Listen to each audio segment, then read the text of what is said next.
In the infinite darkness of space, not every world is mapped. Not every signal is explained. And not every ruin was left behind by time. What if there are places forgotten by history, untouched by human memory, where something else waits? Something older. Something patient. Today, we descend into the unknown. A world with no name. A sun that doesn't move. And shadows that remember. Welcome to Galactic Mysteries. Space is cold. Endless. Beautiful, but deadly. Our story begins in the darkness, far away from any star. A transport ship, the Purview, falls through space. Something is wrong. No alarms. No warnings. There was no sound when we started falling. At first, there was only weightlessness. A strange calm in the darkness of space, like floating between moments. The Purview drifted quietly, too quietly.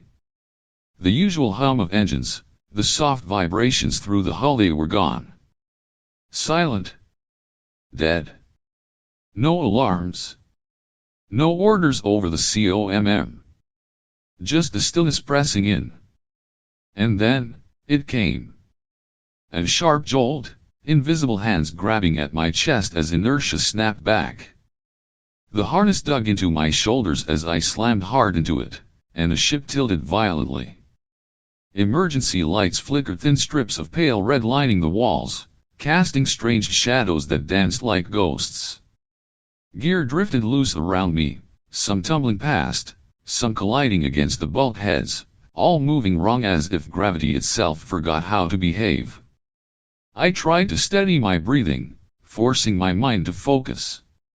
Find orientation. Assess damage. Take control. But there was no control left. The ship wasn't stabilizing. The systems that should have corrected our course, silent. No proximity sirens. No auto-corrections. Only the sound of metal straining, groaning beneath invisible pressure. Through the narrow viewport slats, I caught a glimpse outside. And my breath froze. Beneath us, a world stretched out.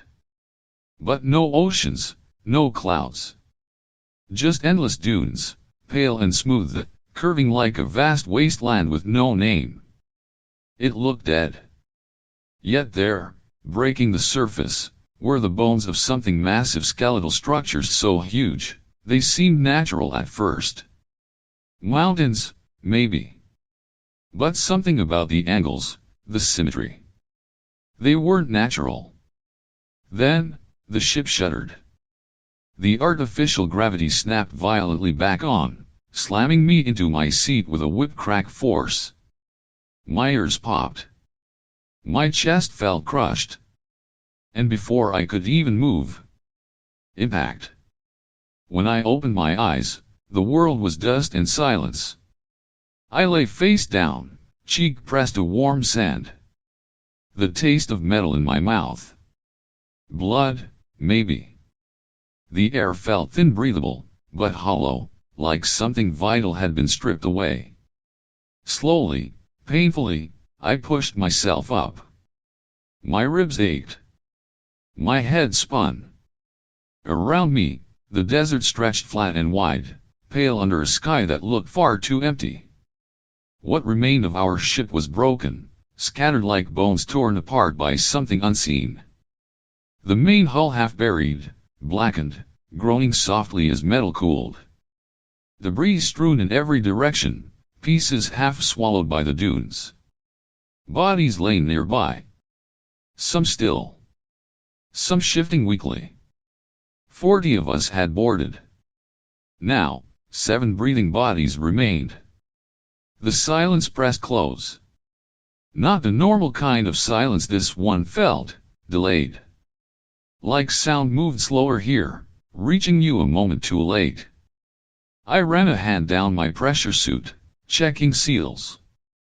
Left sleeve torn, but nothing fatal. Above me, The sky was pale, washed out like old fabric left too long in the sun. No clouds. No movement. But then, there, on the horizon, something dark hovered low. Round. Vast. A black sphere, hanging heavy in the distance, flickering faintly at the edges. It didn't move. Didn't pulse. But somehow, it felt like it was watching. No radio. No beacon. No rescue. Only the dead air. The broken ship. And that thing in the sky, waiting. The sand beneath my boots felt too soft, as if it wasn't made to hold weight for long. We stood scattered, survivors clinging to what remained of protocol, discipline, sanity. Lieutenant Keller's voice echoed sharp, barking orders out of habit more than purpose. His words fell flat against the air, like sound itself was lagging behind. Sergeant Ellis stood near, blood caked to one side of his face, his left arm limp, broken. He didn't flinch. Didn't speak. The others, Huxley, Oragot, Shane, they moved slowly, like shadows pulled thin across the wreckage. And above us, the sky stretched pale, almost colorless. There were no clouds, no wind. Just the empty weight of something vast pressing down. It took me a moment to realize that everyone else was looking up too, not at the stars, not at the wreck, but at the horizon. There it was. A dark shape. Round. Immense. Suspended above the dunes like it had always been there, yet somehow didn't belong. It flickered faintly at the edges, shimmering in and out, as if it hovered between existence and something else entirely. A black sun, bloated and unmoving. Not burning. Not glowing. Just watching. No one spoke of it aloud. But no one could look away. That shadow seemed to pulse, and though it stayed distant, it felt closer than the ground beneath our feet. The longer I stared, the more I felt it wasn't just something we were seeing, it was something seeing us. The sand had already begun swallowing the ship. The hull groaned softly, metal straining under the slow weight of shifting dunes. Pieces of debris stuck out like broken bones, half buried. Every few moments, another panel or beam disappeared beneath the surface, as if the planet itself was pulling it down, grain by grain. The air smelled faintly scorched, but there was no fire left to burn. We checked supplies, knowing before we did there wasn't enough. The crash had torn open every storage unit. Food, water, medkits all ruined, scattered, lost to the desert. No distress beacon working. No signal. Night should have been coming. But when I glanced up, the sun hadn't moved. It still hung low and heavy on the horizon, frozen in place. Casting long shadows that felt too sharp, too stretched, like claws reaching out behind us. There was only one direction left to go. Beyond the wreck, far ahead, the ruins stood. We'd seen them from orbit. At first they looked like mountains, but up close, they rose like jagged monoliths, stone and metal twisted together, towering, silent. No clear design. No human purpose. The ship would not save us. Whatever those ruins were, whatever they held, we knew one thing: standing still was a slow death. And so we gathered what little remained. Weapons. Rations. Broken confidence. And we left the ship behind. Step by step, toward the ruins. Toward the unknown. The ground beneath our feet was dry, but soft sand slipping away, never quite steady. The sky above remained the same, pale, empty, with that dark shape still hanging low, never moving, never blinking. Keller took the lead, moving fast, like he could outrun whatever feeling pressed in. Tellis limped behind him, face pale, blood drying at his temple. The prisoners Oraga and Shane stayed quiet, their usual defiance hollowed out, eyes fixed ahead. And Huxley, the scientist, walked in silence, scanning the horizon like he wanted to map it but couldn't trust what he saw. The closer we got, the more the ruins revealed themselves not just tall, but vast, sprawling in unnatural geometry. Walls slanted at angles that felt wrong to the eye, surfaces smooth but marbled with strange veins, as if the material was part metal, part bone. There were no windows. No doors. Only gaping dark openings carved deep into the rock, wide enough for a transport ship to pass through, yet shaped like mouths open, waiting. The light dimmed as we neared, but not because of clouds. The sun above, if you could call it a sun, remained frozen in place. Its dark orb casting long, thin shadows across the sand, stretching out behind us like black strings, pulling taut. No one spoke. Every step forward felt heavier. As if the ruins themselves had gravity. As if they were pulling us in. The temperature dropped the moment we crossed the threshold. The air thinned, cooler now, sharp against my lungs. Inside, the walls rose high, arching above us like the ribs of something long dead. Light from our wrist lamps played across the surfaces. And that's when we saw them. Murals. Endless murals, carved deep into the stone. At first glance, they seemed simple, figures kneeling beneath a black sphere, their shapes stretched, elongated, almost human, but not quite. Their arms were too long. Their heads tilted at impossible angles, as if melting before solidifying again. The further we walked, the more the murals changed. The kneeling figures were no longer still. In one mural, they reached upward, long fingers extended toward the black sphere above them. In another, their faces began to unravel, lines carved so delicately you could almost see motion in the stone, their forms pulling apart in strands, unraveling like threads. I felt something tighten in my chest. A dull ache. Tellis shifted beside me, glancing at the walls with narrowed eyes. Even Keller's voice was gone now, swallowed by the silence. Huxley walked slower, studying the carvings. I caught him murmuring under his breath. This isn't random, it's deliberate. The ground beneath us felt too smooth, polished, unervingly clean. But scattered across the floor, fragments of something remained. Bits of stone, broken metal shards, splinters of something that may have once been furniture or maybe something else entirely. The deeper we went, the heavier the air became. Not just cold, but weighted. Like something unseen pressing against our skin, against the space between thoughts. And then, the whispers started. Not loud. Not clear. Just at the edge of hearing. A faint, pulsing sound, like breath drawn across a distant cave, never quite forming words. I tried to shake it off. Tried to keep moving. But the murals kept changing. The last one we passed. I'll never forget it. Figures stretched apart, their faces frozen. Not in pain. Not in peace. Something in between. As if whatever they had reached for finally reached back. We stopped for the night inside one of the vast chambers. The walls curved high above, disappearing into shadow, their surfaces still marked with those strange murals, figures kneeling, reaching, unraveling.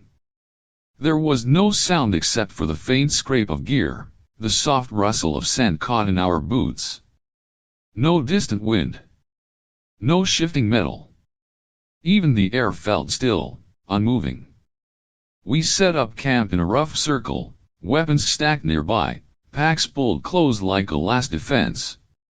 Nobody spoke much. Not about the murals. Not about the sky still hanging outside, pale and empty. But there was an unspoken agreement between us. No one sleeps alone. The silence here wasn't right. It felt too thick. As if sound arrived late, delayed by something we couldn't see. I sat with my back to the cold stone, rifle resting across my lap. Tellus sat close, adjusting the bandages on his broken arm. Keller remained alert, his hand never far from his sidearm. Oraga and Shane lay quiet, eyes half closed but never fully asleep. Even Huxley, who spent hours staring at the murals, now kept his gaze low. No one dared glance toward the dark corridors stretching beyond. Sleep came in fragments, thin, restless moments where the mind slipped sideways. But when morning came, something was off. It wasn't the air. Or the light. It was the absence. 7 of us had lain down. Now, there were only 6. At first, I thought maybe he'd wandered off to relieve himself, or scout the corridor. But Harlan's bedroll still lay flattened, his pack untouched, his rifle still resting beside it. No footprints. No drag marks. Nothing disturbed. One moment, he was there. The next gone. We stared at the empty space too long, waiting for something to explain it. But nothing did. Keller muttered something sharp, blaming disorientation, panic, fatigue. Said maybe Harlan walked off in the night. But none of us really believed it. And no one dared say the other truth aloud. Harlan didn't leave. Harlan was taken. We broke camp in silence. Packed quickly. Weapons checked, eyes down, no one lingering too long. The corridors beyond stretched out like veins, walls sloped inward, twisting gently, always pulling deeper. As we moved, the air felt heavier. The murals returned, more densely packed now. The kneeling figures no longer bowed. They were reaching. Their arms extended upward, fingers stretched toward the black sphere carved above them. Their faces more detailed, more human, but hollow. Their eyes seemed to follow us as we passed. I kept count of our turns, marking points on the wall with a sharp scratch from my knife. But after a while, I noticed something wrong. I'd counted the same mark twice. Impossible, unless the corridors shifted when we weren't looking. Shane spoke up first, voice tight. Do you see that? He pointed ahead, where the corridor bent. At first, I thought he meant the path, but then I saw it. The shadows. They didn't match the light. Our lamps cast beams forward, but the shadows leaned sideways, bending in ways that made no sense. The mind tried to correct it, to pretend nothing was wrong. But the longer you stared, the more you saw. The walls stretched farther when you blinked. The floor sloped downward, but never consistently. The angles felt wrong, shifting subtly. It was like walking through a place that wasn't meant to hold still. Tellus walked beside me, his jaw tight, eyes flicking over his shoulder more than forward. I could feel the tension winding through the group. The silent fear coiling tighter. Then, as we rounded one bend, Keller stopped dead. His hand shot up, signaling halt. We all froze. Ahead, another mural covered the wall, larger, deeper carved. But now, something was different. The figures in the mural weren't reaching anymore. They were looking directly at us. Their hollow eyes seemed to pierce through the stone. Their mouths parted, as if whispering something only they could hear. No one spoke.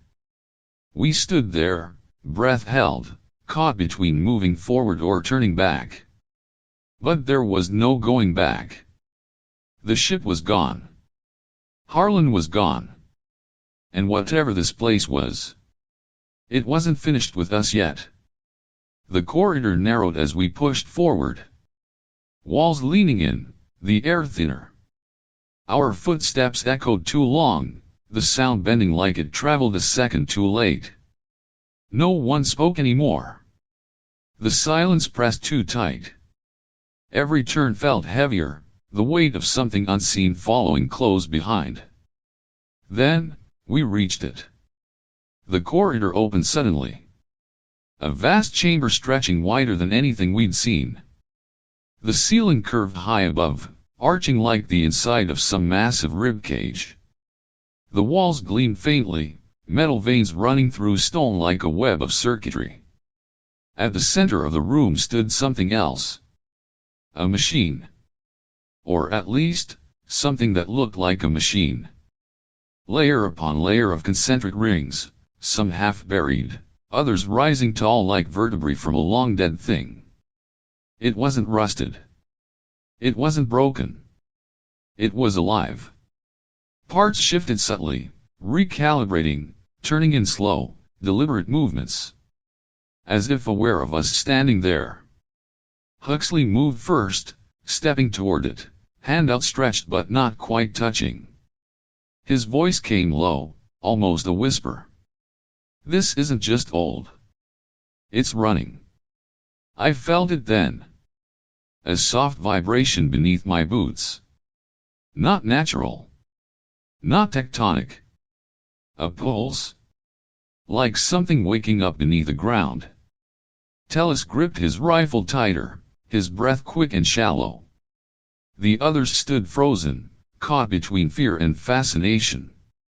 I scanned the room, trying to make sense of it. The symbols carved into the floor, the overlapping patterns on the walls. Schematics. Instructions. Not decoration. This wasn't a place of worship. It was a containment. Something meant to hold something else. And whatever that was. It had been waiting. We didn't wait to see what would happen next. Weapons drawn, we turned back toward the corridor, retracing steps as quickly as we could. The walls seemed to lean in closer now, shadows stretching impossibly long. But the silence felt different. Not empty. Something had noticed us. As we moved, the ground beneath felt less solid, softening underfoot. Like walking on skin stretched too thin. Then Keller stopped. I saw it before anyone spoke. The way his shoulders slackened, the way his head tilted back slowly toward the ceiling. He wasn't breathing right. His eyes fixed upward, blank. Before I could call his name, he stepped forward. And I watched as his body began to come apart. Not violently. It started at the edges. Thin strands peeling upward like threads, unraveling one by one, dissolving into pale light. He didn't scream. Didn't resist.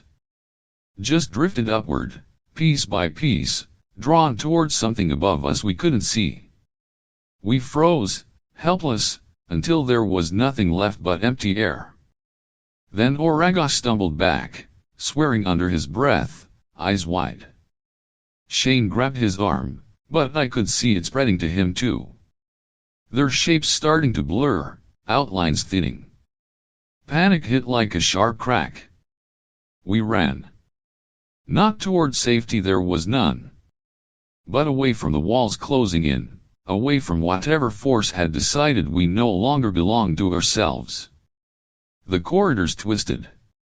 The symbols on the walls seemed to shift, spinning in impossible patterns.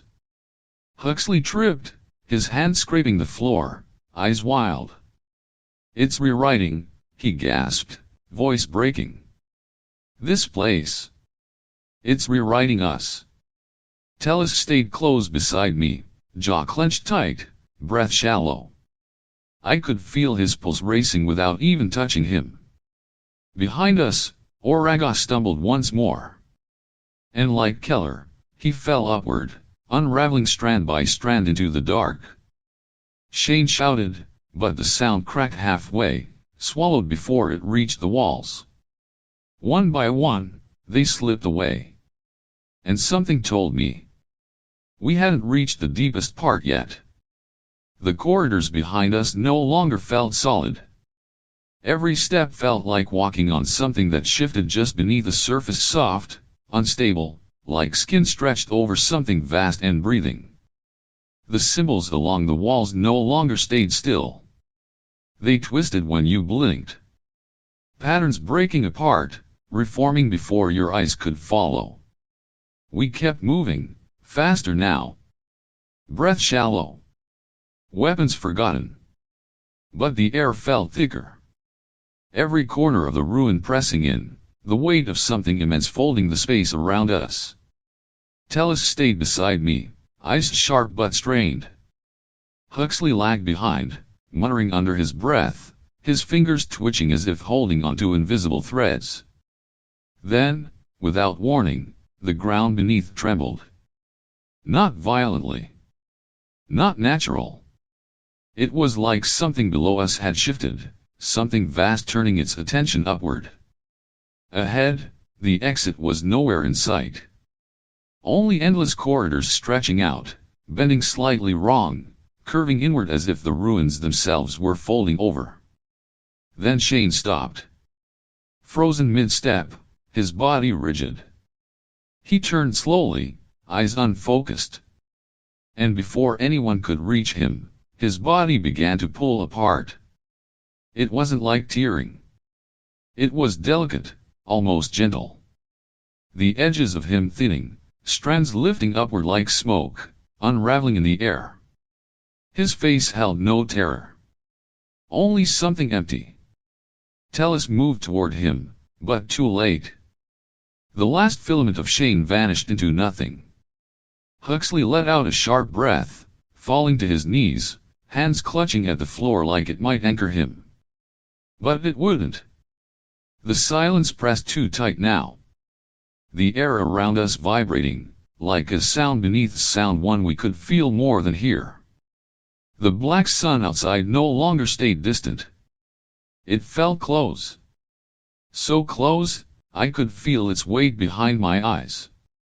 Tellus met my gaze then, jaw clenched hard, breath ragged.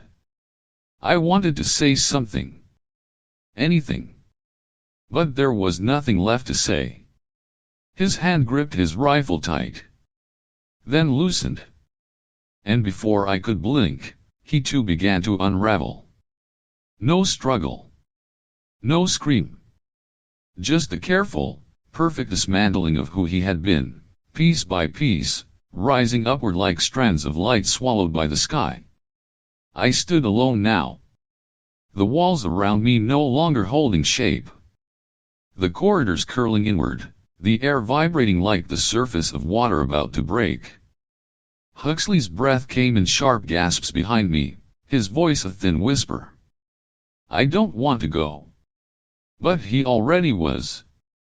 His body stiffened, back arching.